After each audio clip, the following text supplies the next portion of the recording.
Haleluya.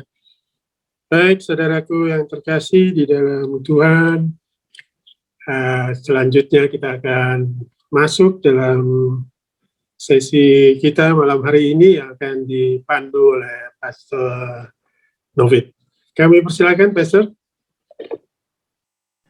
Baik, shalom, selamat malam semua. Terima kasih Pak Berti. Selamat malam juga buat Kak Jo. Kak Jo, mohon izin bertanya, apakah kita langsung mau masuk dalam tanya jawab atau Kak Jo mau ada sedikit yang mau disampaikan, Kak Jo? Selamat malam saudara-saudara. Saya kira langsung aja. Kan yang bakal ditanyakan juga kan akan dijawab dengan firman Tuhan. Jadi saya kira nggak ada masalah. Kita buka hati dan izinkan Tuhan bicara buat kita gitu aja. Thank you. Baik Kak Jo, kalau gitu. Teman-teman, saya ada coba bantu bikin dari beberapa yang sudah masuk ke saya, beberapa pertanyaan, dan saya coba supaya teman-teman bisa gampang melihatnya ya. Jadi saya akan bantu pakai PowerPoint. Nah, jadi malam hari ini spesial ya, Kak Jo meluangkan waktu buat kita tanya jawab. Kak Jo ada beberapa pertanyaan, saya akan masuk dari pertanyaan iman dulu Kak Jo. Nah, pertanyaan iman sesuai dengan topik kita Kak Jo malam hari ini, ada yang bertanya, apakah kalau kita memiliki iman, itu pasti sesuai dengan kehendak Tuhan? Jika tidak, bagaimana membedakan dan tahu bahwa hal itu bukan kehendak Tuhan? Ketika kita beriman, ini poin yang kedua, ketika kita beriman mendapat sesuatu, apakah kita tetap berdoa dan beriman sampai apa yang kita iman kita dapati? Atau sampai di titik mana kita harus berhenti mengimani dan tahu jawaban Tuhan adalah tidak? Ini bila jawabannya tidak ya. Dalam Matius pasal 9 ayat 18 sampai 22 bicara soal perempuan sakit yang pendarahan, ini kan mengajarkan kita mengimani sesuatu jangan pernah berhenti sampai Tuhan jawab. Nah, mungkin di sini pertanyaannya Kak Jo. Silakan Kak Jo. Wow, ini pertanyaan yang luar biasa banget. Jadi bagaimanapun juga setiap kali kita membahas pertanyaan iman, itu memang jawabannya terbanyak sangat dogmatis ya. Sangat memiliki acuan bahwa ini yang kita percayai, ini yang diajarkan kepada kita, itu secara natural itu terjadi. Nah, kita mesti melihat dulu pertanyaan-pertanyaan ini tujuannya apa ya. Jadi setiap kali saya diberi pertanyaan, saya selalu bercoba untuk memahami kira-kira tujuan pertanyaan ini apa. Misalnya pertanyaan ini, apakah kalau kita memiliki iman, itu pasti sesuai dengan kehendak Tuhan? Jika tidak, bagaimana membedakan dan tahu bahwa hal itu bukan kehendak Tuhan? Jadi sebenarnya tujuan dari pertanyaan ini adalah ya, yang mana yang iman, yang mana yang bukan iman. Oke, jadi kira-kira itu kan tujuan pertanyaannya. Jadi kira-kira kita perlu mendefinisikan dulu pertanyaan ini, bahwa pertanyaannya mau beritahu buat kita bahwa is there any possibility there's a counterfeit of faith? Apakah ada kepalsuan dari iman? Apakah ada counterfeit daripada iman? Gitu kan? Itu penting. Nah, yuk kita membahas iman terlebih dahulu untuk tahu. Kalau orang tanya, kalau memang itu iman ya, sebab iman definisinya adalah ini, iman itu timbul dari firman Tuhan. Jadi iman tidak timbul karena keadaan, iman tidak timbul karena kesaksian, iman tidak timbul karena uang, iman tidak timbul karena kebutuhan, iman tidak timbul karena terdesak. Iman timbul karena firman. Nah itu dia, kita mesti tahu itu. Iman timbul karena firman. Jadi kalau dia sudah sampai pada titik dia adalah iman, itu berarti kehendak Tuhan. Sebab iman adalah tanda Tuhan berkenan kepada kita. Ibrani 11 ayatnya yang ke-6 memberitahu, sebab barang siapa datang kepada Tuhan, ia harus percaya bahwa Tuhan ada. Ya betul kan? Sebab tanpa iman tidak seorang pun berkenan kepada Tuhan. Kita sudah tahu hal tersebut. Itu Ibrani pasal 11 ayat yang ke-6. Nah, berarti kita sudah tahu bahwa Kalau memang itu iman yang datang karena firman Tuhan, itu pasti kehendak Tuhan. Udah jelas, nggak perlu panik. Jadi dia mesti datang dari situ. Tapi seringkali kita seringkali sukar membedakan. Nah, saya mau beritahu counterfeitnya iman ya, buat saudara. Ada bedanya antara iman dengan nekat. Nah, nekat itu counterfeitnya iman. Sebab nekat bisa kelihatan seperti iman, tapi dia bukan iman. Bedanya, bedanya apa yang menyebabkan bedanya? Ya sumbernya. Sebab sumber dari iman adalah firman, ya kan? Sebab iman timbul oleh apa? Firman Kristus kan? Kita tahu itu Roma pasalnya yang ke-10 ayatnya yang ke-17. Jadi otomatis kita sekarang tahu kalau nekat apa dong? Nekat itu terjadi bukan karena firman, tetapi karena desakan keadaan, desakan kebutuhan, desakan yang lain. Dan nekat itu sangat berbahaya. Nekat itu bahasa Inggrisnya apa ya? Presumptuous. Presumptuous itu nekat itu. Presumptions itu nekat, presumptuous sin. Nah, di Alkitab ada satu kali kata nekat muncul. Ya, yuk kita lihat yuk kata itu apa ya, supaya saudara tahu dan lihat bahasanya mereka seperti bahasa iman, tapi bukan iman. Itu cuma nekat. Yuk kita lihat di dalam kitab Bilangan, kitab Bilangan. Pasalnya yang ke-14. Coba kita lihat. Bilangan pasalnya yang ke-14. Ya. Kita mau baca beberapa ayat di situ. Ya. Kita mau baca ayatnya yang ke-39 sampai 45. Dan di situ muncul kata nekat di situ ya, coba kita lihat. Nah, tentu sudah tahu latar belakang dari Bilangan 14 apa? Saudara sudah tahu ya. Latar belakang dari Bilangan 14 adalah ini, bahwa disebabkan karena laporan dari 12 pengintai yang balik itu, di mana mereka mempercayai the majority, mereka mempercayai apa? The majority report. Mereka mempercayai apa? Laporan dari 10 pengintai, dan mereka membuang atau menolak laporan dari 2 pengintai, yaitu Joshua dan Caleb. Sudah tahu cerita itu ya. Jadi mereka kemudian memberontak disebabkan mereka tidak beriman kepada Tuhan. Saudara boleh baca.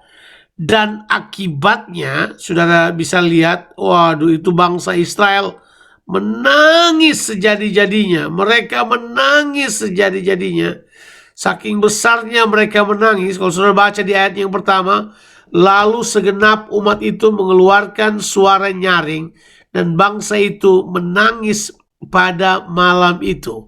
Ayat yang kedua, bersungut-sungutlah semua orang Israel kepada Musa dan Harun dan berkata begini, sekiranya kami mati di tanah Mesir atau di padang gurun ini, dan seterusnya. Dan tentu sudah tahu apa yang Tuhan buat. Tuhan bunuh mereka semuanya di situ. Itu yang mati banyak banget. Tapi ini kemudian produk dari ketidakpercayaan mereka yang memberontak pada Tuhan, terlihat pada nekatnya mereka. Coba kita baca sekarang ayat 39. Saya mesti kasih tahu latar belakangnya supaya saudara tahu ya. Setelah Musa menyampaikan perkataan ini kepada semua orang Israel, maka berkabunglah bangsa itu dengan sangat. Dan keesokan harinya bangunlah mereka pagi-pagi, hendak naik ke puncak gunung sambil berkata. Siapa ini? Bangsa Israel. Oke? Mereka berkata apa? Sekarang kita hendak maju ke negeri yang difirmankan Tuhan itu. Memang kita telah berbuat dosa. Ayat yang ke-41. Tetapi kata Musa, mengapakah kamu hendak melanggar titah Tuhan? hal itu tidak akan berhasil. Janganlah maju, sebab Tuhan tidak ada di tengah-tengahmu, supaya jangan kamu dikalahkan oleh musuhmu. Sebab orang Amalek dan orang Kanaan ada di sana di depanmu, dan kamu akan tewas oleh pedang. Dan sebab kamu berbalik membelakangi Tuhan, maka Tuhan tidak akan menyertai kamu. Coba kita lihat ayat 44. Meskipun demikian, mereka apa saudara? Mereka nekat naik ke puncak gunung itu. Tetapi apa saudara? Tetapi tabut perjanjian adalah lambang hadirat Tuhan, dan Musa juga tidaklah meninggalkan tempat perkemahan. Lalu turunlah orang Amalek dan orang Kanaan yang mendiami pegunungan itu dan menyerang mereka. Kemudian orang-orang itu mencerai mereka sampai ke Horma. Jadi lihat gak tindakan mereka? Tindakan mereka berdasarkan apa? Berdasarkan tindakan nekat. Musa, kehendak Tuhan ada di Musa. Tuhan mau mereka melakukannya untuk tetap tinggal di situ, tapi mereka tetap nekat untuk pergi. Mereka kutip firman Tuhan bahwa negeri itu diberikan Tuhan buat mereka. Tapi sayangnya bukan dari firman Tuhan. Itu cuma nekat semata-mata. Jadi saya kira itu jawaban saya bahwa bagaimana kita membedakannya. Kita harus membedakan dong. Mana iman yang timbul dari firman Tuhan dan mana iman yang timbul disebabkan karena keadaan. Alkitab sudah bilang, iman timbul dari firman Tuhan, bukan karena keadaan. Ada orang yang berkata gini, pas di keadaan itu iman saya timbul. Bukan. Keadaan tidak mempengaruhi imanmu. Firman Tuhan yang mempengaruhi imanmu. Makanya kita udah tahu kan? Berarti kita orang percaya konsentrasi baca firman, bukan konsentrasi lihat keadaan. itu jelas. Itu saya kira adalah pemahaman. Itu jawaban saya untuk pertanyaan yang pertama. Thank you. Ada yang kedua lagi kan?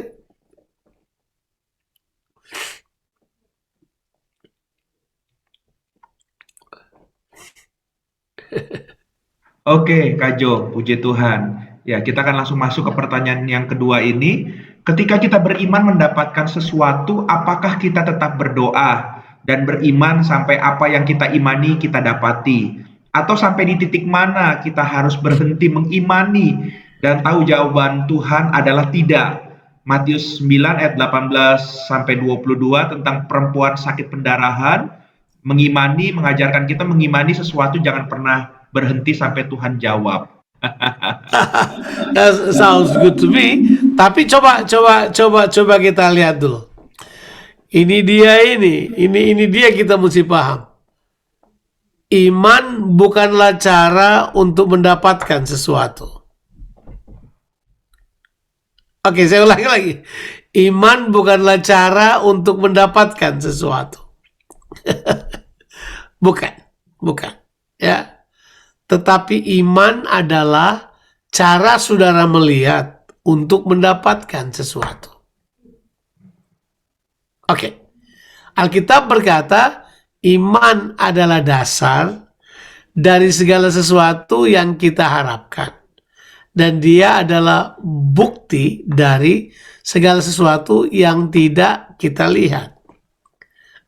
Jadi itu nggak ada urusannya dengan mendapatkan apa-apa. Tidak. Nggak ada urusannya sebenarnya. Ini prinsipnya.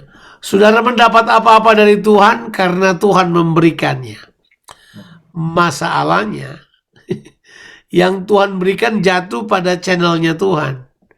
Tidak jatuh pada channel saudara. Itu masalahnya. Jadi prinsipnya kita harus mengerti di sini. Bahwa saudara tidak beriman untuk mendapatkan sesuatu. Saudara harus beriman pada apa yang Tuhan katakan pada saudara. Itu iman. Nah, setelah saudara beriman itu, barulah di dalam iman itu, saudara mendapatkan apa yang Tuhan janjikan sesuai dengan firman-Nya. Oh, kalau gitu nggak enak dong ikut Tuhan. Yang kita mau nggak bisa kita dapat dong. Karena memang iman tidak menolong apa yang kamu mau kamu terima. Iman bukan untuk itu. Iman tujuannya supaya kehendak Allah dapat terlaksana dalam kehidupanmu. Aduh, banyak yang kecewa nih. Aduh, kalau gue tahu gitu ngapain mesti beriman ya? Ya itu masalahnya. Masalahnya adalah semua yang kita perlukan, yang kita butuhkan, yang kita inginkan itu sudah tersedia, sudah ada. Tuhan sudah menyediakannya buat kita. Nah, jadi bagian kita bukan lagi untuk beriman untuk mendapatkannya. Bagian kita beriman untuk memindahkannya dari alam roh ke alam nyata. Kira-kira begitu.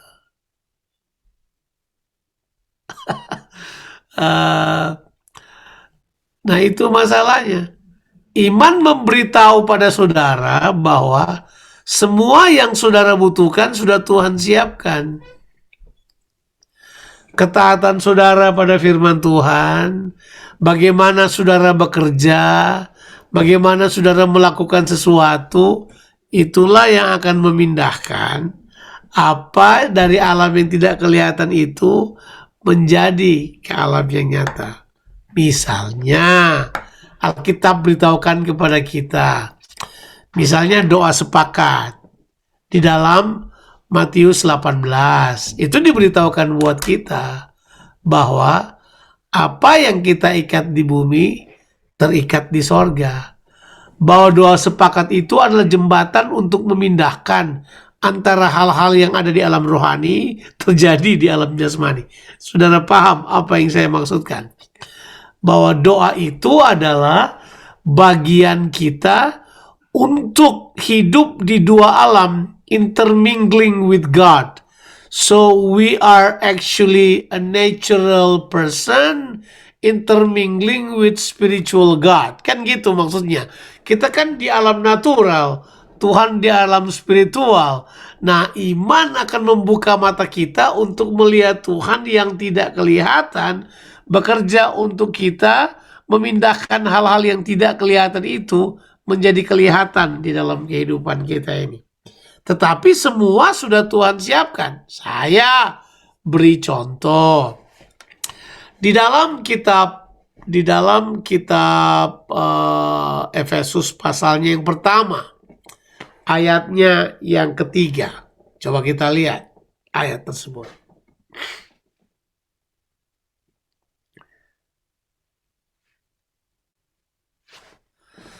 Terpujilah Allah dan Bapa Tuhan kita Yesus Kristus, yang dalam Kristus telah mengaruniakan kepada kita segala berkat rohani di dalam sorga. Sayangnya kata di dalam sorga ini perlu dijelasin, sebab kata ini berarti spiritual realm. Tidak harus berkati sorga tempat kediaman Tuhan, tempat kediaman Bapa. Enggak. Sorga ini bercerita tentang spiritual realm. Jadi segala berkat rohani itu sudah diberikan. Berapa banyak? Ya, telah mengurniakan segala berkat rohani. Segala loh. Sudah. Tapi di mana ditaruhnya? Di dalam alam roh. Ya. Nah, nggak kelihatan. Justru untuk melihat itu saudara perlu iman. Karena iman itu adalah kacamata untuk melihat hal-hal yang tidak kelihatan. Kan begitu. Alkitab bilang, iman adalah dasar dari segala sesuatu yang kita harapkan. Dan dia adalah apa? Bukti dari segala sesuatu yang tidak kita lihat. Spiritual realm kita nggak lihat. Tapi sekarang oleh iman kita bisa melihatnya. Sudah ada. Semua yang saudara butuhkan sudah ada. Udah disiapkan buat saudara. Iman saudara akan mengatakan pada saudara bahwa itu sudah tersedia. Nah, sekarang bagian saudara memindahkan hal tersebut ke alam saudara. Bagaimana caranya? Itulah yang disebut oleh Alkitab. Kita mempercayainya, kita memperkatakannya, kita memanifestasikannya dalam kehidupan kita. Kita menerimanya. Makanya Yesus bilang, kalau kamu meminta, mengucap syukurlah seperti kamu telah menerima apa yang kamu minta. Kenapa? Kenapa kita mengucap syukur? Karena kita sudah tahu itu udah diberikan. Tapi kita punya pemahaman, itu muncul karena pemahaman kekafiran. Kita maunya gini, yang kita mau ada dulu di depan kita, baru kita mau percaya Tuhan ada, kan gitu. Nah, main petak umpet kayak begini dengan Tuhan, it's not working that way. Kalian bakal babak belur. Udah, kalian bakal kecewa kalau cara berimannya seperti itu. Jadi harus benar. Kita tidak beriman untuk mendapatkan apapun. Kita beriman untuk melihat apa yang Tuhan sudah siapkan. Sebab menurut kata firman Tuhan, Dia telah menyediakannya bagi kita. Segala sesuatu yang kita perlukan udah disiapkan buat kita. Bapamu tahu bahwa kamu memerlukan semuanya itu. Dan Dia bilang, kamu lebih berharga daripada burung. Kan gak ada burung yang pakai dasi kemudian kerja jadi direktur di mana gitu, gak ada. Tapi gak ada burung yang jatuh dan mati karena kelaparan. Karena Tuhan memelihara. Dan Tuhan beritahu, Tuhan cukupkan, semuanya sudah ada. Sekarang kamu mau lihat nggak? Nah, gitu. Nanti kita saya lihat ada beberapa pertanyaan yang berhubungan dengan itu. Jadi jawaban saya itu dulu untuk yang pertama. Untuk pertanyaan yang kedua. Jadi udah, jawabannya adalah ini. Kalau saudara punya dasar untuk meminta apa yang kamu mau, saya beritahu pada saudara, tolong hentikan saja. Tapi kalau itu merupakan kehendak Tuhan, nah ini dia. Ini bedanya. Kalau kehendak Tuhan, yang Tuhan kerjakan di dalam saudara dalam bentuk kemauan dan keinginan, Filipi 2 ayat 13, baca dulu ayat itu. Filipi 2 ayat 13, coba dibaca dulu. Supaya saudara tahu apa bedanya. Ada juga kemauan dan keinginan yang dikerjakan oleh Tuhan dalam diri kita, ada. Nah, coba kita lihat. Dan tentu itu harus sesuai dengan firman Tuhan. Filipi 2 ayat 13, coba ditayangin dulu, oke. Karena Allah lah yang mengerjakan di dalam kamu baik kemauan maupun pekerjaan menurut kerelaannya. Jadi Tuhan mengerjakan juga dalam kita kemauan-kemauan. Nah, tapi kan tentu kalau yang Tuhan mau, kemauan itu adalah sesuai dengan kehendak Allah. Ada juga cerita yang aneh-aneh di perjanjian lama, di mana menurut Alkitab, God provoked something sampai kemudian hal tersebut menjadi kericuhan buat mereka. Misalnya cerita Simpson. Simpson tiba-tiba merengek minta kawin sama perempuan kafir dari Filistin. Kita nggak percaya tersebut. Ya, ceritanya begini, itu kan memang kekanak-kanakannya Simpson. Karena dia kanak-kanak, dia paksakan maunya. Tapi di balik itu semua, Tuhan mau supaya Simpson bikin kacau orang Filistin yang waktu itu menjajah bangsa Israel. Sehingga kemudian Simpson bisa berkesempatan untuk konfrontasi dengan bangsa Filistin. Ya, tapi di perjanjian baru kita sudah baca, nggak ada lagi hal yang seperti itu. Saya beri contoh, Paulus pernah berbuat kekeliruan. Kekeliruannya Paulus adalah ini. Dia bangsa Yahudi. Dia mau orang Yahudi diselamatkan. Jadi dia mau pergi ke Yerusalem. Ya kan? Terus dia bilang dia sebagai tawanan roh pergi ke situ. Padahal di tengah jalan, Tuhan udah beritahu. Semua nubuatan buat Paulus, termasuk Agabus, punya karunia kenabian, termasuk anak-anak Filipus yang punya karunia nubuatan, beritahu bahwa Paulus, kalau kamu pergi ke Yerusalem, kamu pasti akan ditangkap.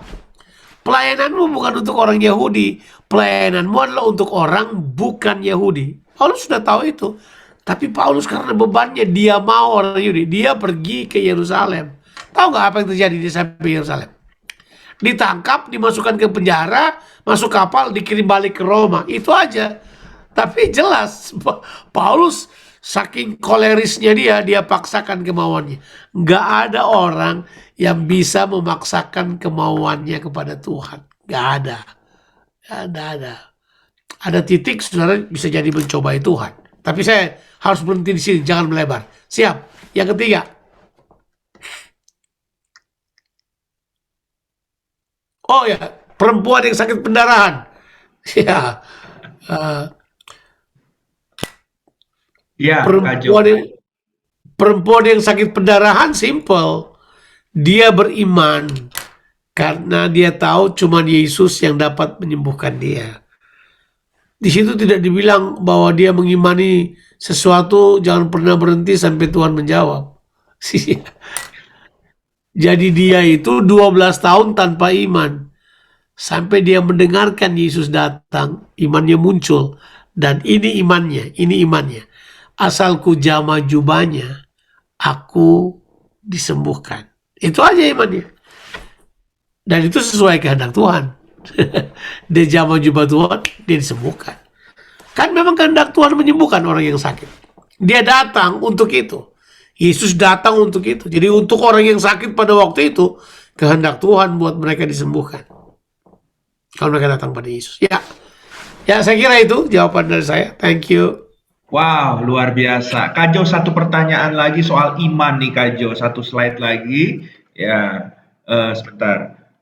Oke. Bagaimana merealisasikan iman kita yang adalah iman Tuhan Yesus? Mungkin maksudnya supaya selaras dengan iman Tuhan Yesus nih Kak Jo.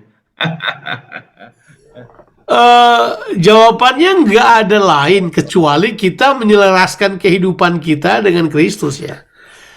Jadi kalau dilihat realisasinya ini kita mesti baca karena ayat ini khususnya implikasinya muncul dari Galatia 2 ayat 19 dan 20. Ya, jadi aku telah disalibkan bersama dengan Kristus. Galatia 2 ayat 19 bagian B dan 20. Namun aku hidup. Namun bukan lagi aku sendiri yang hidup, melainkan Kristus yang hidup di dalam aku. Betul ya? Jadi dia mau beritahu bahwa sekarang yang ada di dalam kita bukan cuma kita aja hidup. Kita udah mati. Kita udah mati. Alkitab bilang kan, aku telah disalibkan bersama dengan Yesus. Coba lihat baik-baik ayat itu. Coba lihat dulu Galatia itu. Galatia 2 ayat 19 bagian B dimulai dengan kata itu. Aku telah disalibkan dengan Kristus. Namun aku hidup. Tapi bukan lagi aku sendiri yang hidup, melainkan Kristus yang hidup di dalam aku. Di Paulus lagi cerita bahwa sekarang di dalam kehidupannya bukan cuma dia, tapi ada Kristus dengan dia. Terus dia bilang, dan hidupku yang kuhidupi sekarang di dalam daging adalah hidup oleh iman. Nah, sayangnya kata yang dipakai itu dalam anak Allah. Terjemahan tepatnya adalah imannya anak Allah. Harusnya gitu. Jadi hidup dengan imannya anak Allah yang telah mengasihi aku dan telah menyerahkan nyawanya untuk aku. Kalau punya bahasa Inggris bisa dilihat situ kok. Not in but of. Coba lihat. Kalau ada terjemahan Inggris coba. Okay. I'm crucified with Christ, nevertheless I live. Yet not I, but Christ lives in me. And the life which I now live in the flesh, I live by the faith of the Son of God, not faith in the Son of God. Ya, oke. Karena dipakai adalah of. Jadi kalau diterjemahkan ini, dan hidup yang kuhidupi sekarang di dalam daging, aku hidupi dengan imannya anak Allah yang mengasihi aku dan telah menyerahkan nyawanya untuk aku. Ya, kira-kira itu. Jadi jelas. Nah, berarti saya menyawarkan 3 hal bagaimana supaya buat. Yang pertama adalah saudara harus disalibkan bersama Kristus. Ya, dan itu sederhana. Untuk hidup dalam roh, saudara harus mengalami pengalaman salib, harus.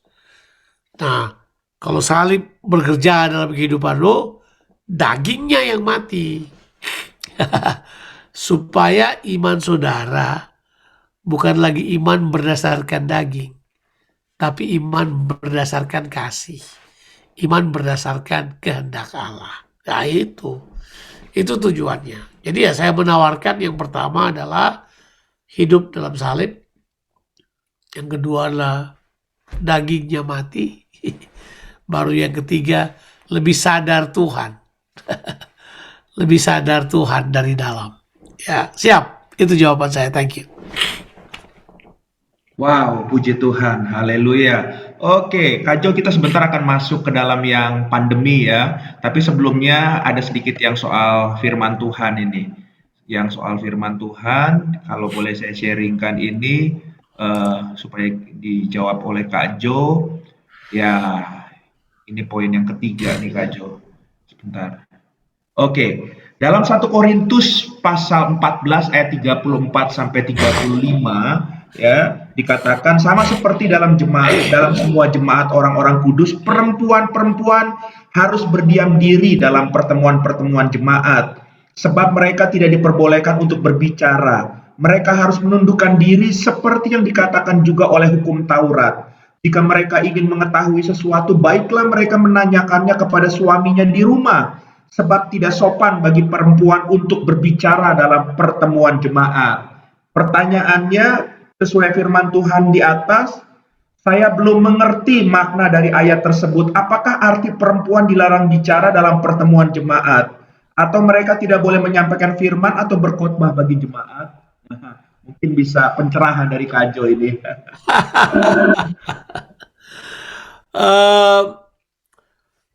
Oke. Kita mesti mengerti dulu pemahaman yang jelas mengenai bolehkah. Ini kan ayat yang dipakai untuk mengatakan seolah-olah perempuan tidak boleh mengajar, gitu kan? Logikanya kan itu ayat. Ya. Jadi, apakah perempuan dilarang bicara dalam pertemuan jemaat? Jawabannya tidak.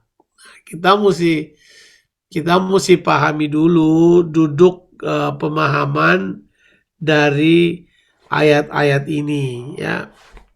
Coba kita posisikan dulu dengan membantu dengan beberapa pertanyaan. Pertanyaannya adalah ini.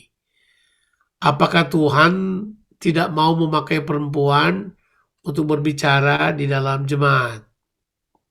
Jawabannya tidak. Jawabannya tidak. Tuhan mau pakai juga perempuan. Sebagai contoh di Alkitab ada beberapa pemimpin jemaat itu adalah perempuan.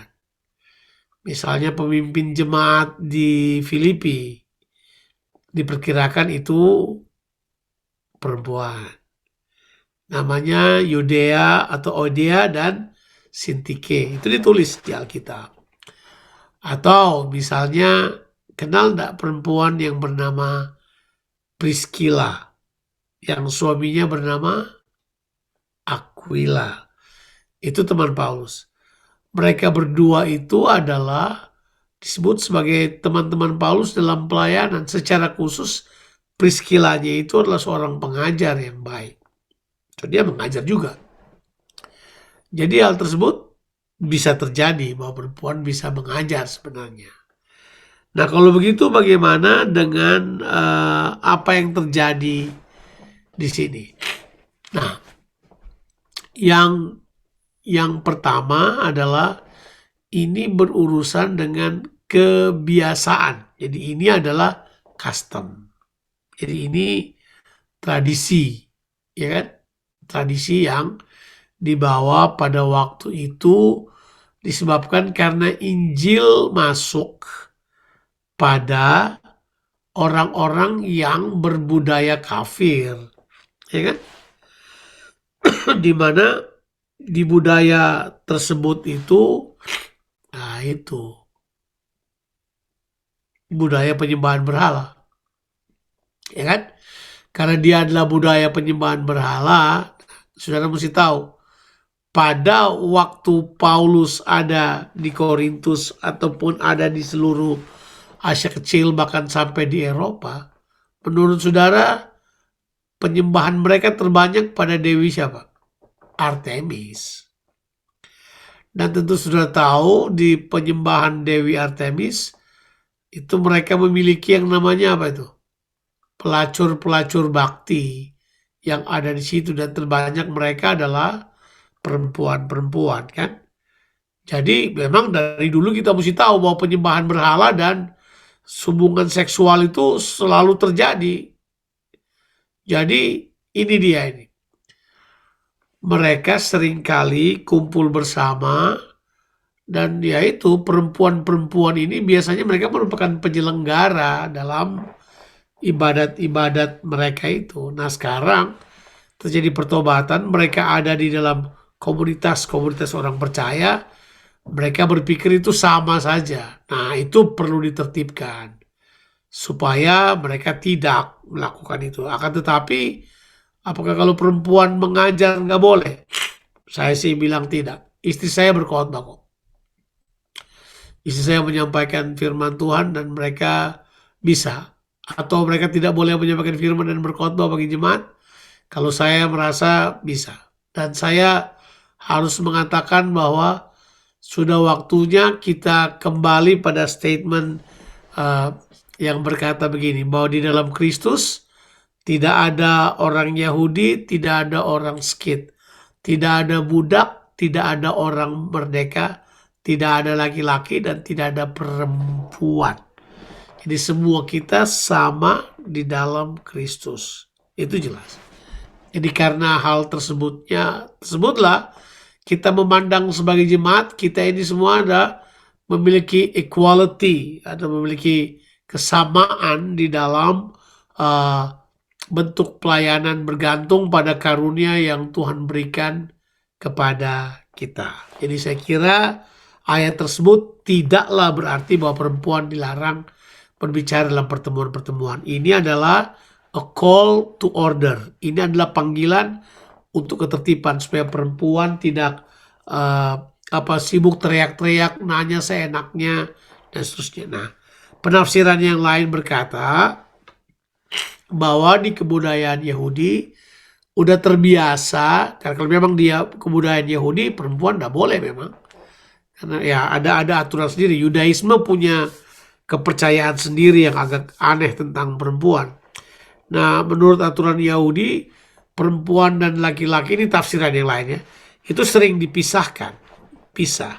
Jadi karena mereka terpisah, ya kadang-kala yang lakukan praktek ibadah kan cuma laki-laki aja. Perempuan tidak buat banyak.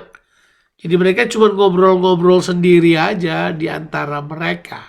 Ya, jadi kemudian mereka terbiasa ngobrol, jadi bikin ribut. Makanya ayatnya bilang begini, udah kalau mereka ingin tahu sesuatu, jangan tanya pada suami, jangan tanya di situ, jangan ribut, pulang aja tanya suaminya di rumah. Sebab tidak sopan bagi perempuan untuk berbicara dalam pertemuan jemaat. So, kata sopan menunjukkan it's about courtesy. Itu adalah berhubungan dengan custom atau kebiasaan dan tidak berhubungan sama kebenaran kekal. Jadi saya kira itu. Oke? Ya, saya kira itu jawaban saya. Terima kasih.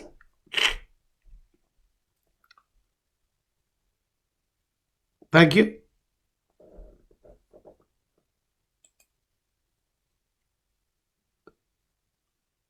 Silakan Pak Novit.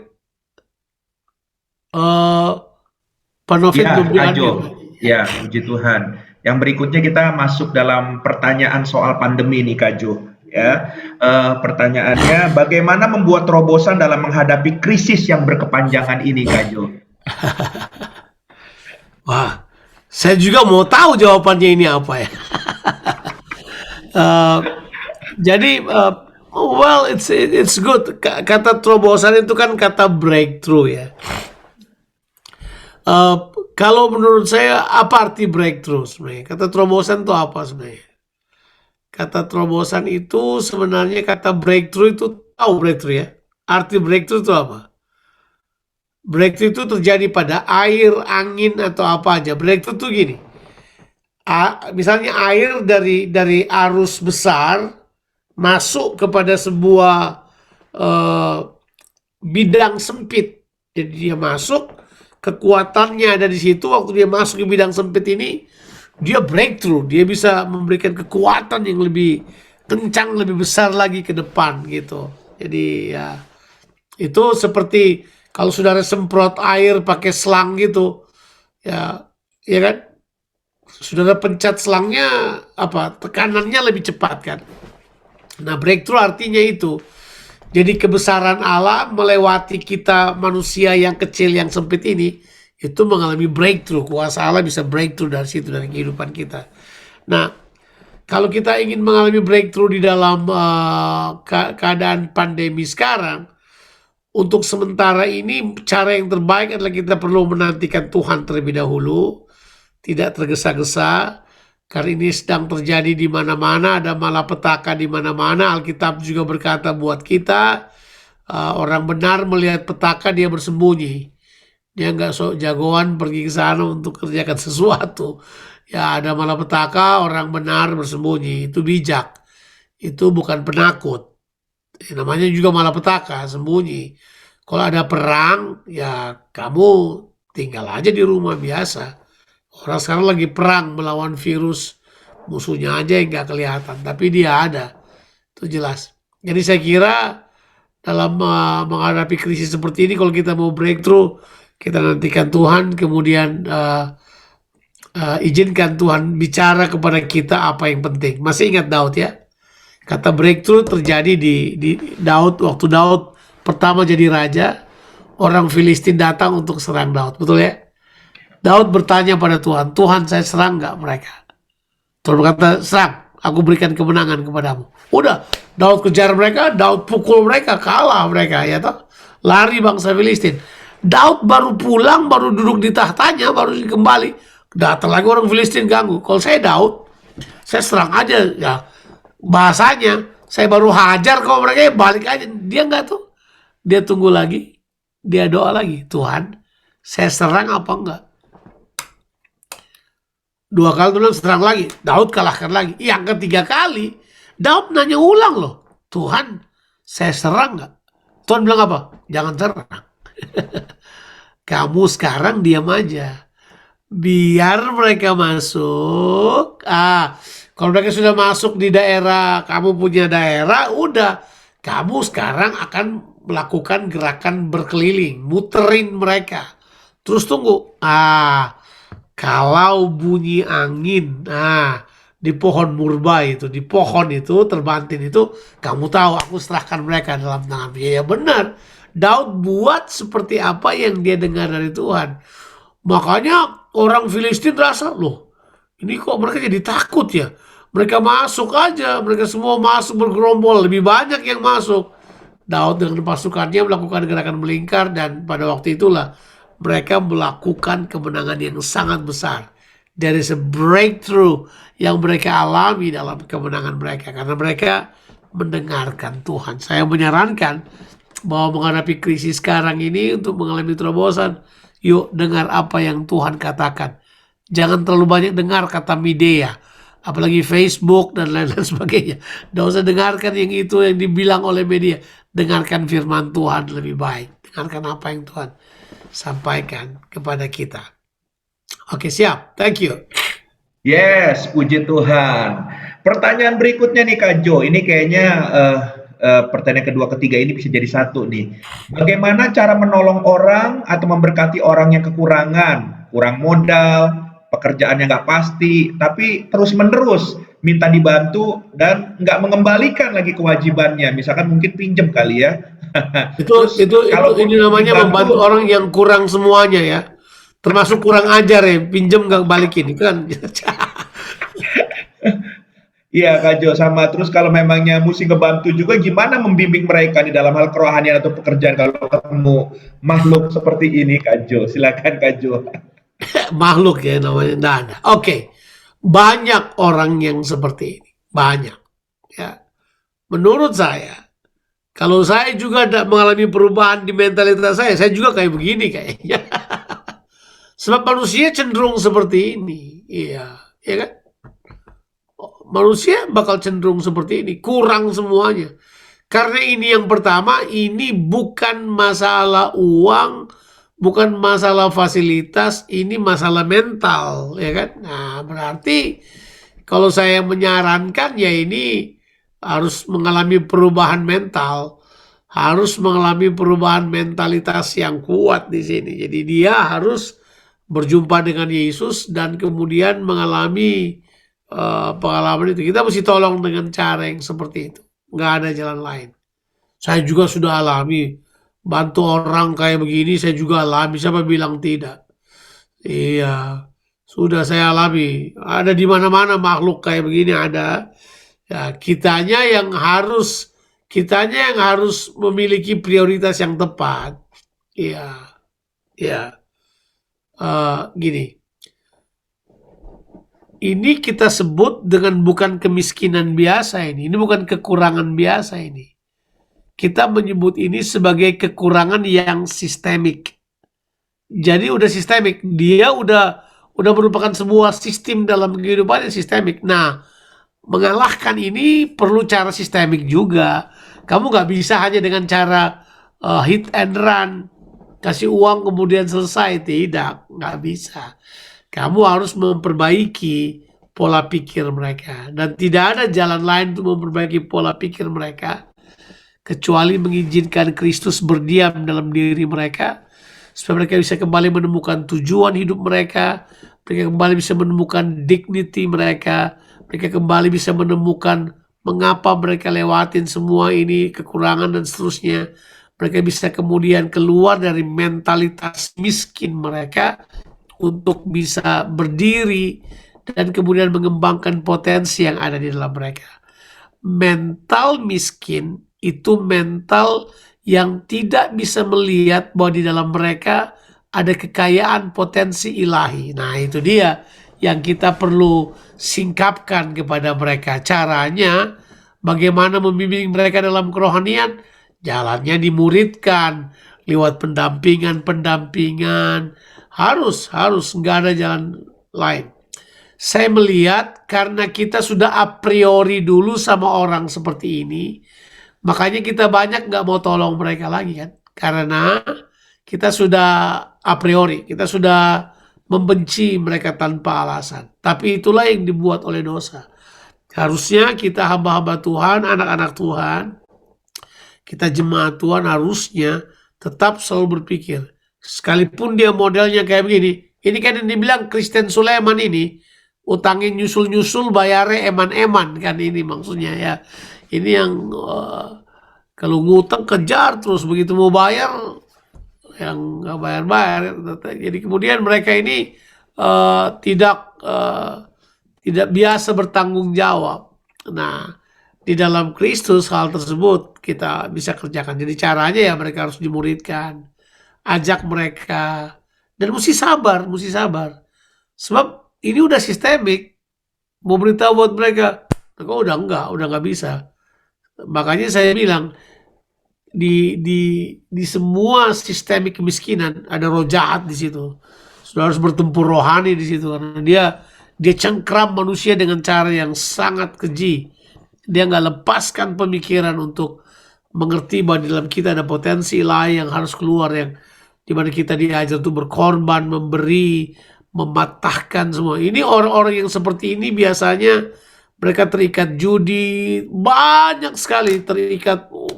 Saya udah lihat banyak sekali broken home, judi, malas, drugs, itu udah sistemik dia udah kuasai mereka. Bayangkan kalau mereka kemudian punya anak, sungai istri, itu sistemik. Anaknya, itu betul. Seperti saya nonton lawakan itu dikasih tahu tuh, dia bilang begini, betul, kemiskinan di Indonesia menurun katanya. Ya, menurun dari bapaknya, turun ke anaknya, turun ke cucunya. Itu calontong kayaknya yang ngomong begitu.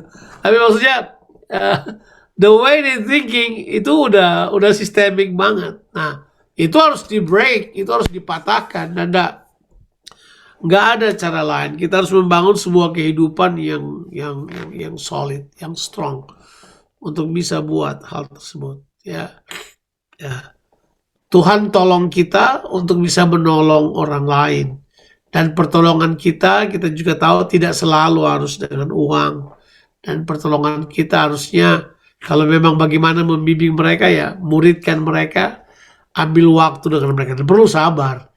Tidak mudah mengubah mentalitas, apalagi itu mentalitas kemiskinan.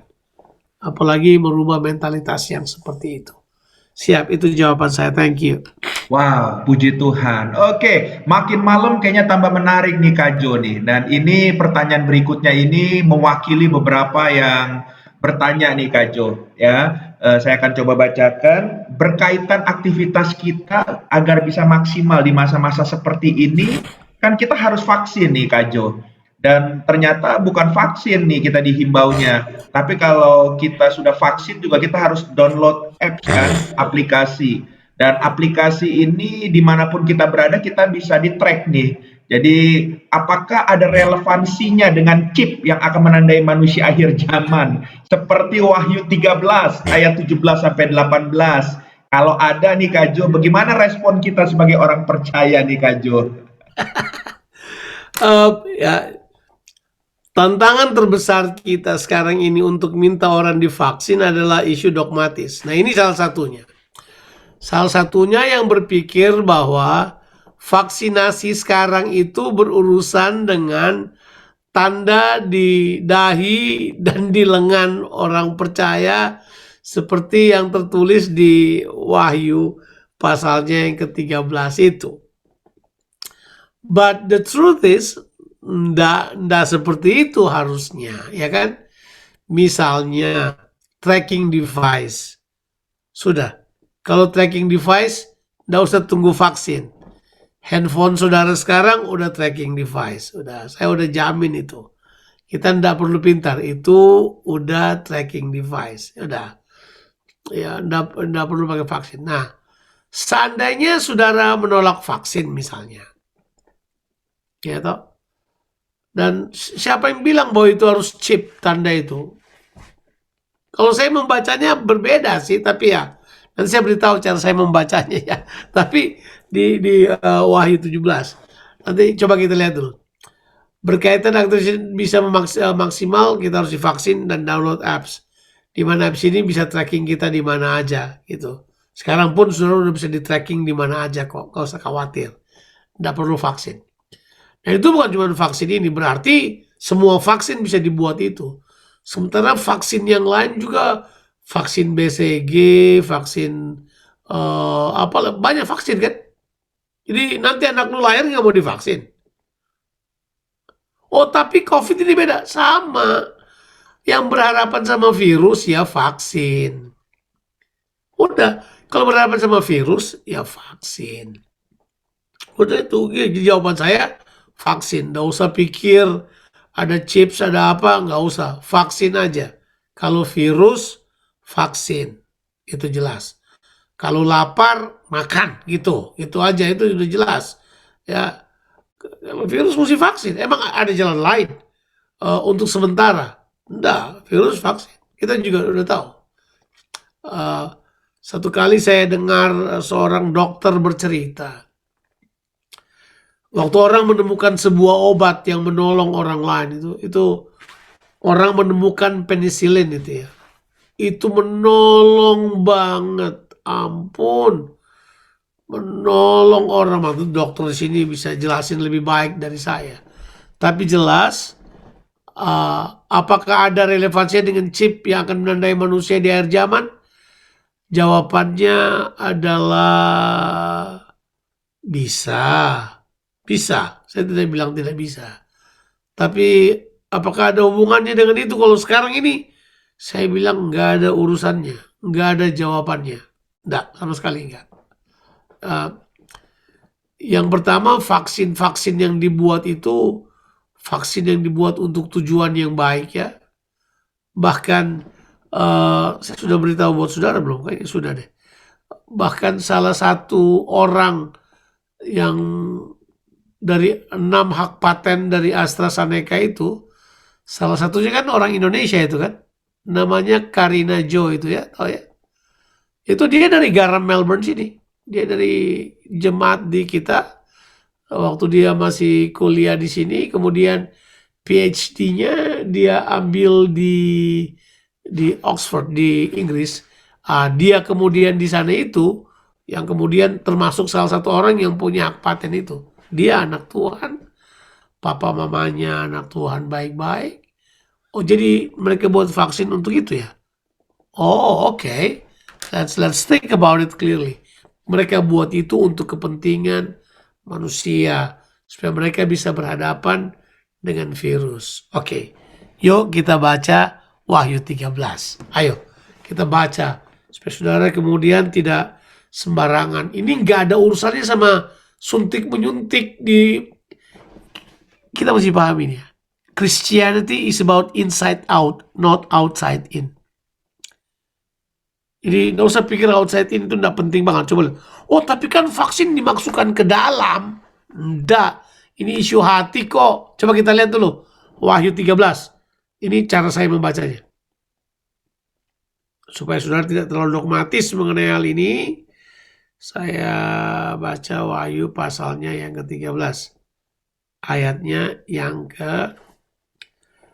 kita baca dulu. Kita baca, jangan langsung ayat 17 kayaknya. Kita baca ayatnya yang ke...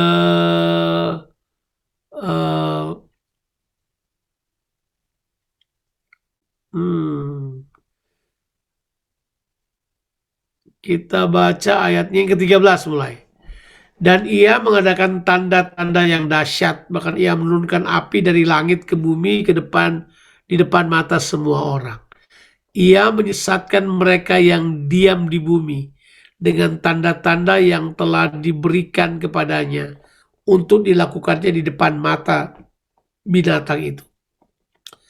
Nah ini dia ini. Dan ia menyuruh mereka yang diam di bumi supaya mereka mendirikan patung untuk menghormati binatang yang luka oleh pedang, namun yang tetap hidup itu. Dan kepadanya diberikan kuasa untuk memberikan nyawa kepada patung binatang itu. Sehingga patung binatang itu berbicara juga dan bertindak begitu rupa. Sehingga semua orang yang tidak menyembah patung binatang itu dibunuh. Jadi ini isunya Bapak Ibu adalah isu penyembahan. Ini bukan isu vaksinasi. Ini isu penyembahan. Oke? Sudah. Dan ia menyebabkan, coba lihat dulu, ia menyebabkan sehingga kepada semua orang, kecil atau besar, kaya atau miskin, merdeka atau hamba, diberi tanda pada tangan kanannya atau pada dahinya. Dan tidak ada seorang pun yang dapat membeli atau menjual selain daripada mereka yang memakai tanda itu, yaitu nama binatang itu atau bilangan namanya. Oke, now jadi tanda itu adalah apa? Bilangan namanya, nama orang itu. Ya, ada yang sudah tulis corona kalau di jumlah 666. Kira-kira gitu. Mereka udah atur semuanya untuk beritahu pada saudara. Enggak. Ini adalah isu penyembahan. Ini adalah isu penyembahan kepada sistem dunia yang dibangun. Ini bukan urusan kesehatan. Kalau saudara sakit, ke dokter. Kalau saudara nanti sudah tidak percaya dokter lagi, karena nanti saudara sudah tidak mau percaya dokter kan? Begitu vaksin ini ada, saudara tidak akan percaya dokter lagi. Saudara coba pikir semua dokter nanti akan kasih masuk sesuatu dalam diri saudara. Jadi nanti kalau nggak lewat vaksin, nanti lewat obat. Jadi saudara takut nanti mau minum dekolgen, nanti di dalamnya ada nano apa masuk dalam diri saudara. Nanti saudara akan seperti itu. Saudara akan jadi orang yang panik sendiri. Kalau saya saranin nggak usah panik. nggak ada urusannya. Ini isu penyembahan. Tanda di dahi dan tanda di tangan itu dua hal yang saya maksudkan. Saya mempercayai tanda di dahi itu punya pengertian cara berpikirnya adalah cara berpikir sistem binatang itu. Tangan berbicara pekerjaan. Ya, karena cara berpikirnya kayak gitu, mereka bekerja, bertindak seperti itu. Itu tafsiran saya. Terserah. Tapi orang mau mengambil ini letterle, seolah-olah tandanya di sini dan di situ. Ya terserah. Kalau saudara memang mau seperti itu, silahkan. Ya toh. Ya, kalau menurut saya enggak lah. Saya lebih mempercayai bahwa ada yang lebih daripada itu. Untuk sementara ini adalah isu kesehatan, ini adalah isu di mana kita sedang menghadapi pandemi yang namanya corona. Dan jawabannya adalah vaksin. Saya tidak melihatnya bahwa ini adalah bagian dari antikristus mau kasih tanda-tanda buat apapun. Ya. Jadi ini kan pernah terjadi juga 100 tahun yang lalu. Mereka divaksin, mereka lewat. Nah kalau orang tanya apakah sekarang sudah dekat waktunya, pasti lebih dekat dari 100 tahun yang lalu. Tapi menurut saya ada masih banyak tanda yang lain. Ini baru permulaan dari banyak tanda. Dari banyak tanda yang harus terjadi. Ya. Jadi saya kira saya tidak melihatnya seperti itu. Tapi kalau ada yang merasa ingin melihatnya seperti itu, tentu tidak bisa dilarang. Ya banyak teman-teman saya yang tidak mau vaksin. Wah, ya, ada juga yang mau vaksin cuma karena takut jarum, ada juga. Tapi ya banyak yang sifatnya dogmatis. Ya, dan itu tentunya saya sarankan ya nggak apa-apa kalau memang saudara mau. Cuman ya saya tidak melihat bahwa itu that's the way. Ya itu jawaban saya. Terima kasih. Thank you. Baik, Kak Jo. Wow, luar biasa. Saya percaya sudah komplit tadi ya jawaban Kak Jo ya. Oke, kita akan masuk slide berikutnya. Teman-teman, ada 3 slide lagi dari pertanyaan. Saya berharap waktunya masih bisa kekejar ini ya. Tapi kita sesuaikan nanti dengan waktu Kak Jo ya. Oke, untuk pertanyaan berikutnya ini yang poin pertama tadi, ini saya pikir ini sudah dijawab tadi. Lalu yang berikutnya ini, bagaimana cara saya mengetahui janji Allah? Nah, ini. Bagaimana cara mengetahui janji Allah untuk saya? Ya. Wah. Jawabannya adalah di dalam Kristus semuanya ya buat saudara. Yang penting di dalam Kristus. Yang penting saudara ada di dalam Kristus.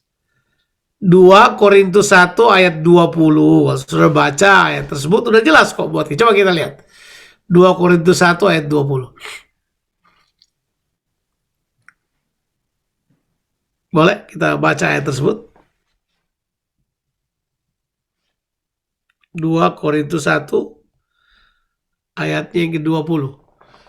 Sebab Kristus adalah ya bagi semua janji Allah. Itulah sebabnya oleh Dia kita mengatakan amin untuk memuliakan Tuhan. Jadi ya sudah, di dalam Kristus semua janji Allah ya buat saudara.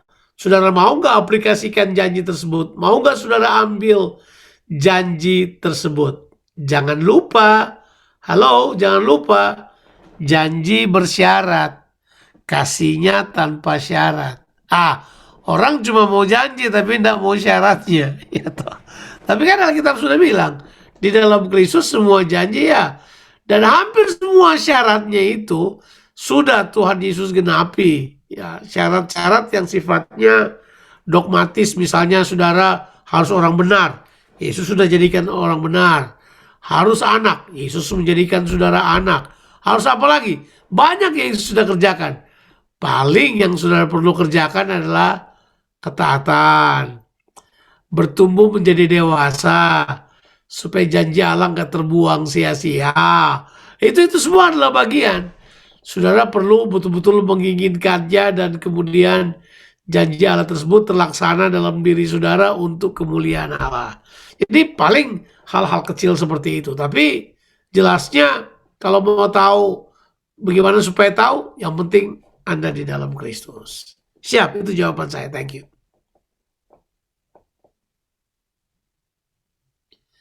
Silakan Pak Novit, yang kedua barangkali apa pertanyaannya?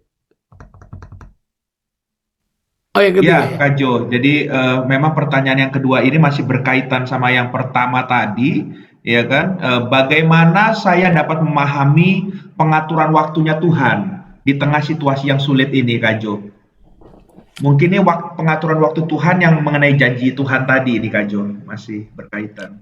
Oke, nah kita harus mengerti bahwa kehendak Allah, waktu Tuhan dan seterusnya itu sangat ditentukan oleh sikap kita. Kita baca ayatnya ya. Let's have a look. Ayatnya di Efesus pasalnya yang kelima. Coba kita lihat Efesus pasalnya yang kelima. Oke. Supaya saudara punya perbandingan ya, untuk bisa lihat. Kita baca Efesus pasalnya yang kelima. Kita mau baca ayatnya yang ke-14 sampai ayatnya yang ke-17. Oke? Atau boleh juga ayat 18 if you will.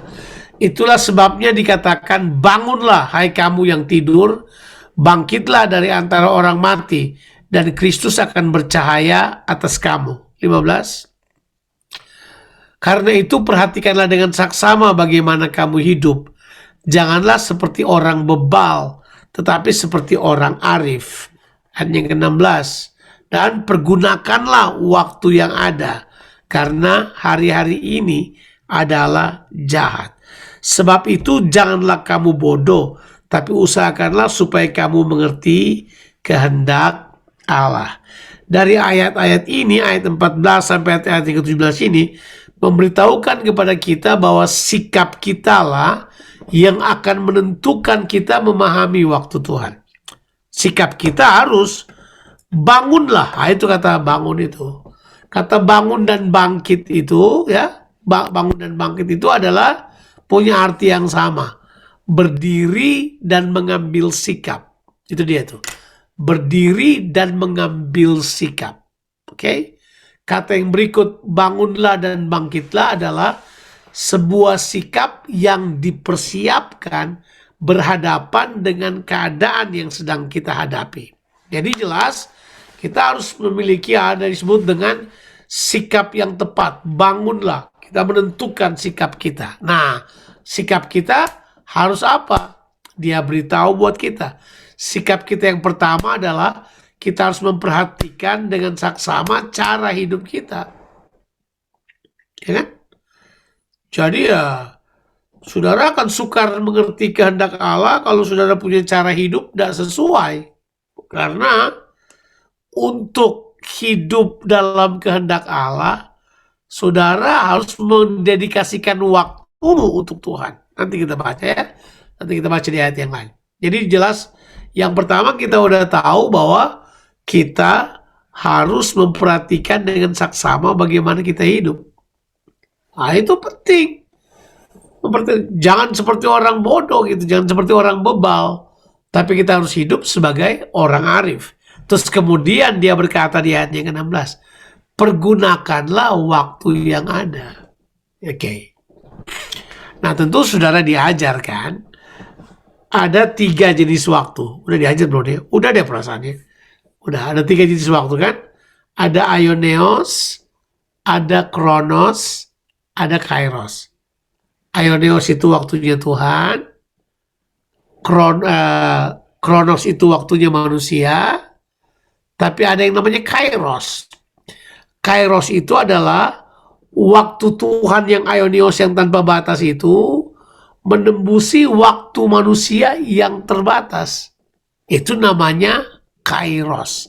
Kita kemudian menyebut kata kairos itu dengan kata waktu Tuhan, tapi yang waktu Tuhan untuk manusia ya, bukan waktu Tuhan yang kekal. Waktu Tuhan untuk manusia itu namanya kairos. Sedangkan kata lain yang sering dipakai atau sering pengertian lain adalah kairos itu merupakan apa? saat lawatan Tuhan. Nah, berarti dengan jelas untuk kita dapat memahami waktu Tuhan yang benar tadi itu, yang pertama adalah kita harus bangkit, mengambil sikap, mempersiapkan diri menghadapi tantangan yang ada. Sikap iman kita jelas. Yang kedua, kita perlu memperhatikan dengan saksama bagaimana kita hidup. Tapi yang ketiga yaitu gunakan waktu saudara untuk kepentingan Tuhan. Jangan gunakan untuk hal yang lain. Nah, oke, dengan itu di kepala kita, coba kita pergi sekarang ke 1 Petrus pasal 4. Oke, ikutin saya sebentar ya. 1 Petrus pasalnya yang keempat. Ya. Saya suka jawab-jawab begini karena ini terus melatih saya punya konteks berpikir. Jadi nggak cuman, kan kalau cuman khotbah satu topik kan itu aja yang kita siapin. Kalau ini enggak sih, kita coba untuk stretch thinking pattern, itu bagus sih. Di 1 Petrus pasalnya yang keempat. Saya baca ayatnya yang pertama dan ayatnya yang pertama sampai ayatnya yang ketiga. Coba lihat ya. Kita perhatikan ayat ini baik-baik. Jadi karena Kristus telah menderita penderitaan badani, kamu pun juga harus mempersenjatai dirimu dengan pikiran yang demikian. Karena barang siapa telah menderita penderitaan badani, ia telah berhenti berbuat dosa. So, isu ini adalah isu pola pikir. Pola pikir kita harus mengetahui bahwa kita kalau menderita, kita telah berhenti berbuat dosa. Dalam konteks itu, kita lihat ayatnya yang kedua. Coba lihat ayat yang kedua. Supaya apa? Waktu yang sisa. Bilang dulu waktu yang sisa. Ya, bukan kasih waktu yang sisa, tapi time that you got now. Sekarang waktu yang kamu miliki sekarang itu, kamu tidak lagi mempergunakannya menurut keinginan manusia. Itu berarti menurut keinginanmu juga, kamu kan manusia juga. Tapi menurut kehendak Allah. Jadi dia udah beritahu bahwa mempergunakan waktu yang sisa itu adalah mempergunakannya menurut kehendak Allah. Sekarang ayatnya ketiga. Dibilang begini. Sebab telah cukup banyak waktu kamu pergunakan untuk melakukan kehendak orang-orang yang tidak mengenal Allah. Kamu telah, itu merupakan keterangan waktu, hidup dalam rupa-rupa hawa nafsu, keinginan, kemabukan, pesta pora, perjamuan minum, dan penyembahan berhala yang terlarang. Nah, itu dia. Jadi jelas, kalau kita mau tahu waktu Tuhan, ya kita harus obey hukum yang tadi itu. Ya, saya kira itu jawaban saya untuk sementara. Yang paling penting di sini adalah waktu Tuhan itu berurusan sekali dengan kesiapan kita untuk memiliki keinginan untuk mengikuti kehendak Allah. Kalau sudah punya itu, dan kamu akan dengan mudah mengerti waktu Tuhan dalam kehidupan saudara. Ya, sekian. Terima kasih. Wow, luar biasa Kak Jo. Oke, 2 slide terakhir nih Kak Jo. Ya, slide berikutnya, bagaimana mengatasi krisis kepercayaan di masa pandemi saat ini? Baik krisis kepercayaan kepada Tuhan maupun krisis kepercayaan kepada sesama, Kak Jo. Kalau saudara menghadapi krisis, berbahagialah sebab saudara punya chance untuk bertemu dengan Tuhan. Our God is a God of crisis. Dia adalah Tuhan dengan manusia, berusaha dengan manusia. Membaca Alkitab, kita menemukan bahwa Tuhan sering sekali memakai krisis sebagai kesempatan untuk menyatakan kemuliaannya. Jadi harusnya di tengah-tengah krisis itu kepercayaan saudara harusnya makin kuat. Jangan sampai kehilangan kepercayaan. Jangan. Sebab kalau saudara mengalami krisis kepercayaan, itu berat. Sebab krisis percaya gini nih. pandemi sendiri itu udah krisis. Jadi kalau pandemi itu krisis dan saudara punya kepercayaan, itu bagus. Tapi kalau saudara punya krisis kepercayaan, pandemi bisa selesai. Kamu akan tetap punya krisis yang banyak yang lain. Jadi saya katakan bahwa kalau ditanya bagaimana mengatasi hal ini, saya beritahu pada saudara, datanglah kepada fellowship orang percaya, dan di situlah saudara akan kemudian berdoa bersama-sama untuk menemukan kembali kekuatan kepercayaanmu di dalam Tuhan. Kembali kepada firman Tuhan, mempercayai Tuhan di masa krisis adalah hal yang paling penting. Itu kita menyebutnya adalah saudara bersama Tuhan berdiri di titik krisis. Bahwa saudara akan tetap mempercayai Tuhan di masa krisis. Karena kalau saudara percaya itu, saya harus katakan pada saudara, Tuhan kita itu adalah crisis converter. Dia bisa rubah krisis saudara menjadi perkara-perkara yang hebat, yang dahsyat. Di Alkitab tertulis banyak. Yusuf, justru di ujung masa kritisnya, dia menjadi orang yang paling powerful di seluruh Mesir. Daud, ketika dia kehilangan semua, dia kemudian hampir kehilangan kepercayaan, dia menguatkan kepercayaannya, kemudian dia kembali rebut Ziklag itu, dan di Ziklag lah mahkota dibawa ke situ.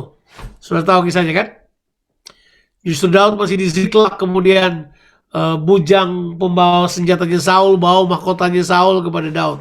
Jadi Daud terima mahkota Raja Israel itu di Ziklag, di titik paling rendah dalam kehidupannya. Ya, jelas. Tapi jelas di krisis itulah dia kemudian bounce back untuk sesuatu yang lebih dahsyat. Di Alkitab penuh dengan cerita-cerita yang seperti itu. Jadi kalau krisis kepada Tuhan sih, saya beritahu pada saudara, krisis kepercayaan kepada Tuhan itu harusnya saudara atasi dengan kembali mempercayai Tuhan, kuatkan kepercayaanmu, kembali ke firman Tuhan, bersekutu dengan orang-orang percaya, dan mengizinkan saudara ditopang dalam komunitas orang percaya yang akan mengembalikan kepercayaan saudara kepada Tuhan. Nah, kalau krisis kepercayaan kepada manusia itu kemudian muncul, ini saudara harus mengerti bahwa kata kepercayaan di sini mungkin kalau kebergantungan bagus. Jadi saudara tidak perlu bergantung lagi kepada manusia. Saudara bergantung pada Tuhan. Tetapi dalam hubungannya dengan komunitas, saudara harus tetap saling menerima dan saling mempercayai orang. Nah, krisis kepercayaan kepada manusia sih sudah terjadi sejak kapan aja. Tidak perlu pandemi. Krisis kepercayaan dari suami kepada istri, istri terhadap suami berlangsung terus, day in day out, ya, terjadi terus. Nah, kitanya yang harusnya memahami posisi kita sebagai orang percaya. Saya sudah bilang tadi, gini, kalau saudara ada di masa krisis dan saudara punya iman, saya beritahu pada saudara, haleluya, it's good to have crisis. Tapi kalau saudara punya krisis iman di masa pandemi, itu berat. Sebab kalau pandemi pun berlalu, krisis semua akan tetap ada. Dan itu udah paling rumit sudah. Saya harus katakan, yuk percayalah kepada Tuhan. Cuma Dia yang dapat dipercaya, itu betul. Kepercayaan kepada pasangan kita itu harus didasarkan kepada kepercayaan kita kepada Kristus dan Kristus di dalam mereka. Ya, yuk kita baca ayat yuk. 2 Korintus 5.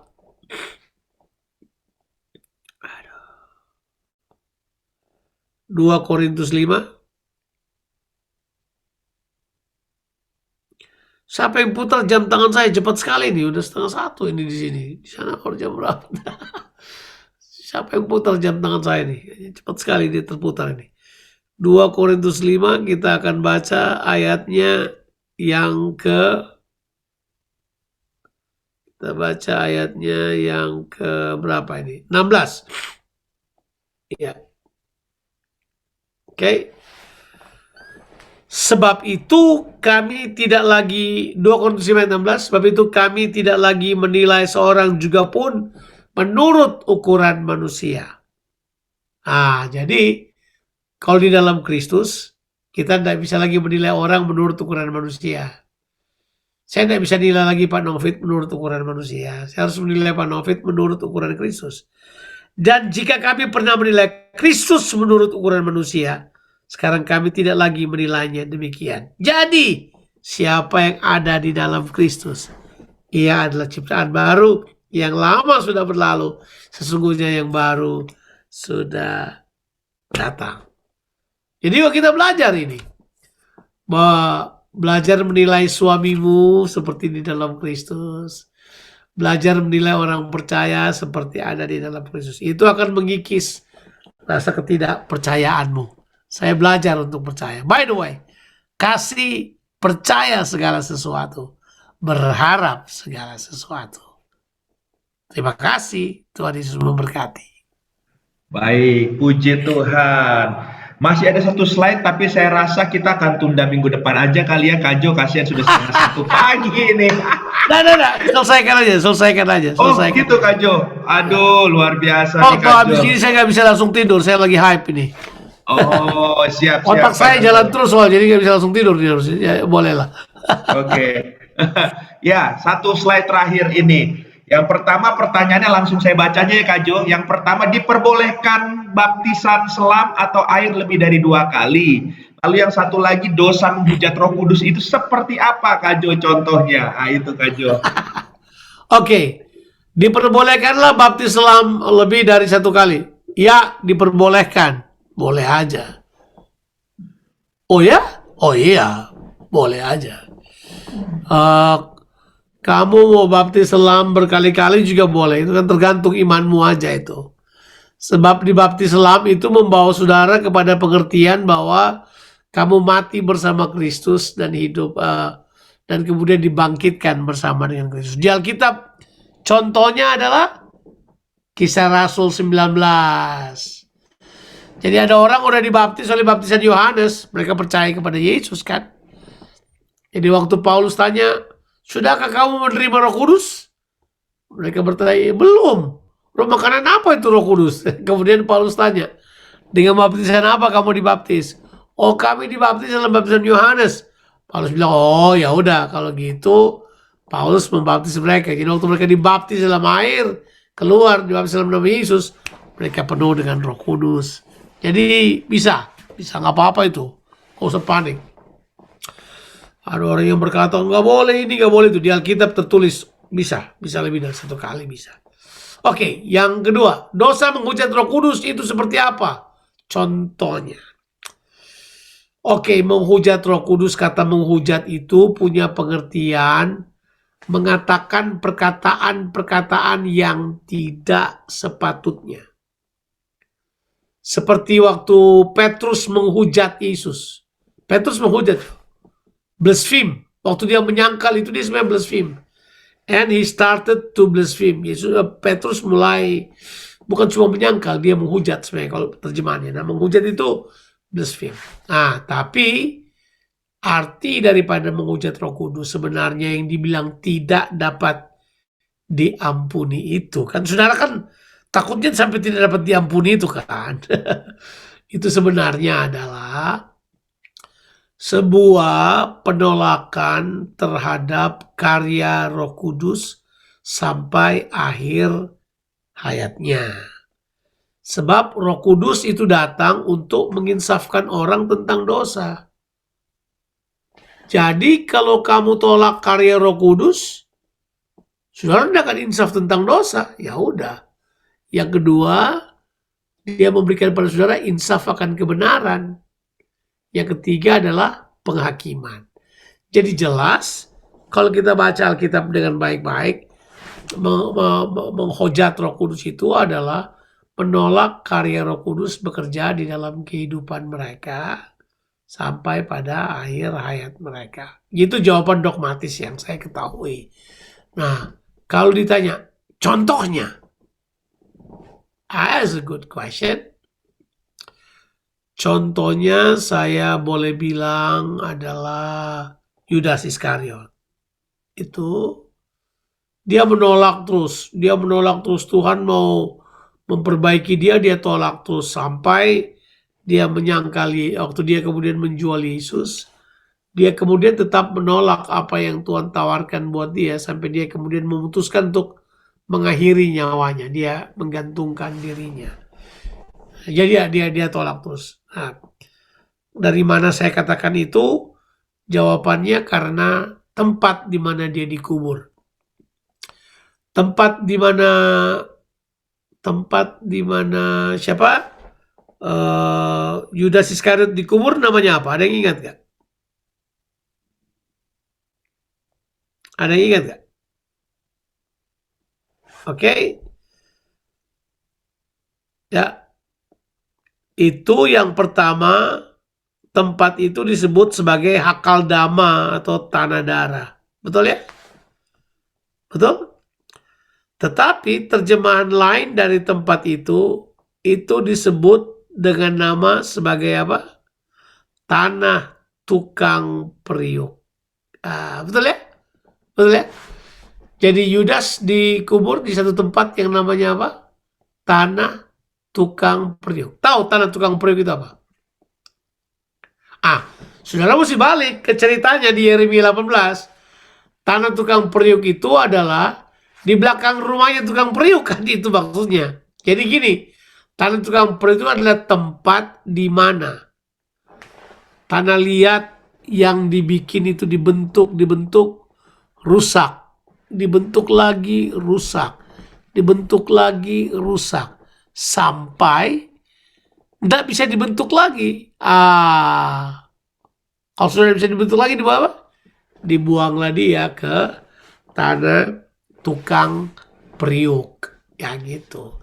So dengan history itu, dengan saya kemudian sadar bahwa ya mungkin Yudas contoh yang paling bagus untuk memberitahukan kepada kita. Dia diberi kesempatan tapi dia tidak bertobat, dikasih terus menolak karya Roh Kudus. Kan Roh Kudus yang membawa orang pada pertobatan. Roh Kudus yang membawa orang pada keinsafan, pada dosa dan seterusnya ya. Ya mungkin itu yang bisa saya sampaikan. Kalau enggak saya cerita panjang lagi. Nanti bukan Alkitab yang saya sampaikan pada saudara, pengalaman. So I think I should stop now.